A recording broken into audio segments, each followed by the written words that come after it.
Hello, my wonderful people. Oh my goodness, it smells so awesome in here right now. It smells like I've had my candle on the whole time and I didn't even turn it on. So exciting. All right. So I want to just grab one of these Rebel deck cards to start off with because I feel like it. They're kind of like no bullshit cards. So we're doing the weekly reading right now to try to see what's coming up with the collective this week and how we can best align ourselves and empower ourselves through the week. What's the no bullshit message, please, for the collective right now? Um, we got you are being shady. Oof, calling us out. Watch out, shit could get ugly. So don't be shady. Stop. All right. So, what is the main energy of this week for the collective? And that was just for fun, guys. We have the Queen of Cups and Judgment with the Knight of Wands. So, the main energy of this week is this calling. It's like hearing the horn of like justice, right? Like, okay, like it's time, gotta make decisions, gotta like own up to what's going on. So, what I'm seeing here is that there is a situation where someone has more investment in a situation than another person.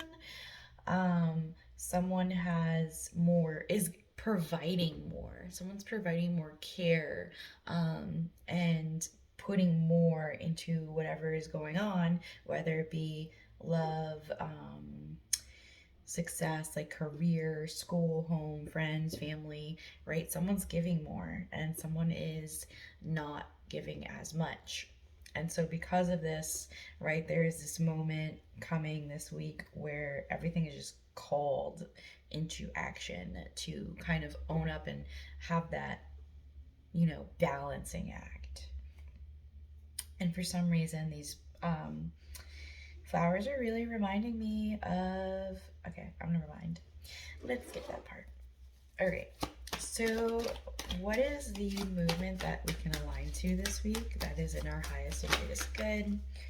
Ooh, we have the Four of Wands and the Seven of Swords. Not ooh. With the Four of Cups. Okay.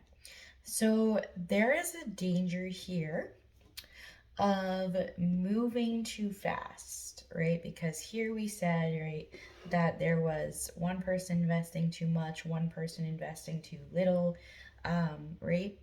So here it's like agreeing to come to that balance of commitment together, whether it is at work or in a relationship with someone else, right?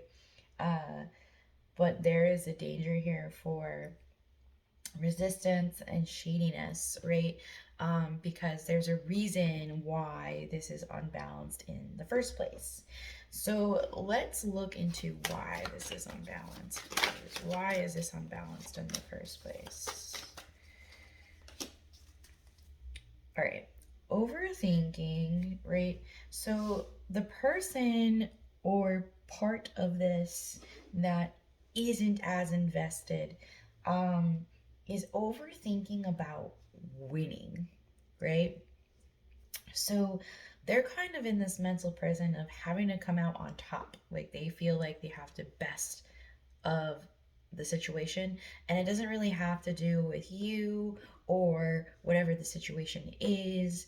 It has to do with them, like, and their internal mental prison, right? It's stuff that is going on with their own brain, with their own memories, with their own things, and they feel like they have to be better, right? But not like in a self empowered way, more of like, I have to show this old situation that I could come out on top. This is what they're overthinking about, right? If they were able to um, get over like that, right? then they wouldn't be overthinking this, and it wouldn't be shady, and it wouldn't be unbalanced, right? And this situation is calling for them to balance this. So let's say it's work, right? This person might have overworked in another place, right? They might have had the worst bosses ever, or coworkers or whatever, and they might have like went behind their back and spoke poorly about them, or like there might have been some drama. They might not have gotten paid, like stuff like that, right? So now in this new work environment, they're just like, okay, well, I'm not gonna people please. I'm not gonna be so readily available. I'm not gonna do this or this or that. And it's not really in a healthy boundaries type way. It's in a, I'm gonna show everyone, like at my old job, how, like, but it's not the same situation because it's not the same environment, and it's not the same people, and it's not the same things. So that's what they have to kind of understand. So, how do we move this other person out of that? We have the Devil and the King of Pentacles and the Ten of Swords.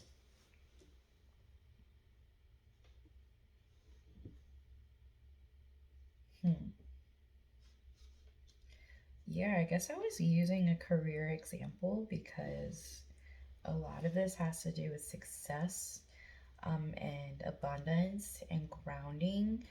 But I'm also feeling that even if this was at work that it happened, or it was in a past relationship, or with a past friend or family member, I really think this all starts at home, and some codependencies and some things that are happening at home that have hurt them. So they have to heal the wounds from at home. But like, what can you, this reading is about you and what you can do to empower yourself. All right, so the situation here is, right, that you're investing too much in the situation and the other person or parties are not. So I think it's where you're providing that nurturance and that care, right? So like, if you think it's one thing, it might be another thing. And I think, like, if you were to actually show that you could support them through this, then it would heal a lot, um, with them and with your situation. It would really balance things, because then they would pour all of that love and care to you. But that is only, of course, if you choose to do that, if you choose to take that role, because, of course, there's no reason why you would have to do that. So, guidance, please. Ten of Pentacles, Hangman. This path of being happily ever after and seeing everything tangibly is at a pause right now until we can balance this situation. So, when will this be balanced? Right? Yeah, there's going to be resistance. And again, the Hangman. Yeah, there's resistance and pause here. And again, the Hangman. Again. How do we move out of this Hangman, please? King of Cups. And that is a mirror of the Queen of Cups, right? So that Knight of Wands that we saw earlier has to move into the King of Cups, but that's a them decision, right? That's a them thing. So for you, it is to know that this is a possibility, right? The Four of Wands and the Ten of Pentacles. It's just a choice of yours of what you desire, and what, like, whether you want to wait or not, and whether you want to be supportive in this or not. Closing thoughts, please. So yeah, the guidance here is that this is a pause and a choice for you. It's all about your empowerment and choice right now. And it's going to be breadcrumbs until this is answered. All right. So If you need any support at all, readings, healings, hypnotherapy, counseling, one on ones, classes, self hypnosis, meditations, I got you. Have a great week.